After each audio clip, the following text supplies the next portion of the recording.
ჩვენი საზოგადოება ამ თვალსაზრისით ჯერ კიდევ არის ეს ტოტალიტარული ესეთი დახურული საზოგადოება, დღემდე ვერ გავიხსენით და დღემდე მრავალფეროვნება უკავშირდება შიშს და არასიამოვნებას.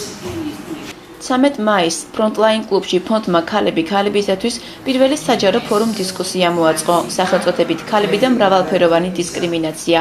დისკუსიას ესწრებოდნენ ქალთა თემაზე მომუშავე არასამთავრობო ორგანიზაციები, მათ შორის ქალთა საინფორმაციო ცენტრი, საერთაშორისო და ადგილობრივი ფონდების წარმომადგენლები, ასევე ექსპერტები გენდერის საკითხებში და რელიგიური კონფესიების წარმომადგენლები. Today we are arranging with other women, feminists and activists.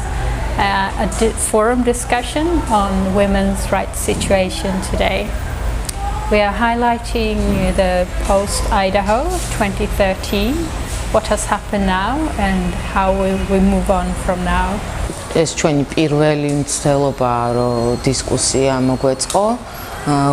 გვინდოდა რომ უფრო ფართო მასშტაბიანი ყოფილიყო, მაგრამ პირველი ჯერისთვის ძალიან კარგია რომ შევიკრიბეთ და ვსაუბრობდით დღის პირველ ნაწილში ანტიდისკრიმინაციული კანონის შესახებ, ასევე გასული წლის 17 მაისის შემდგომ განვითარებულ მოვლენებზე,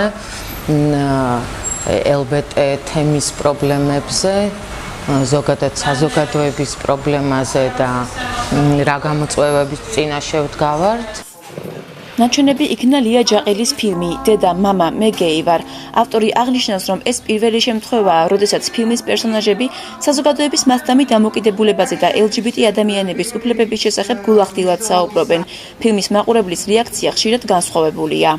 ყველანაირი იყო, რასაკვირველია, სოციალურ მედიაშიც იყო, თქვათ, თავდასხმებიც იყო.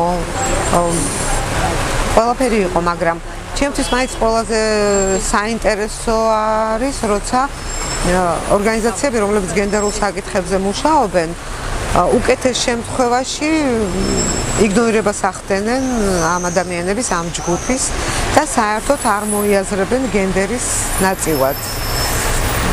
და მათ უმრავლესობას სამწუხაროდ ასევე ან ცოდვად მიაჩნია, ან ავადმყოფობად, ან გარყვნილებად.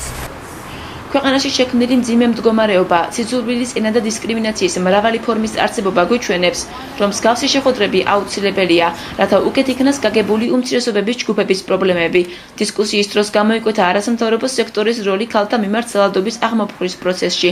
შეკრებილებმა მოუწოდებს პირებს, რომლებიც თავიანთი საქმიანობიდან გამომდინარე ხშირად აკეთებენ საჯარო განცხადებებს, მეტი ტოლერანტობა გამოიჩინონ დისკრიმინაციული ჯგუფების მიმართ.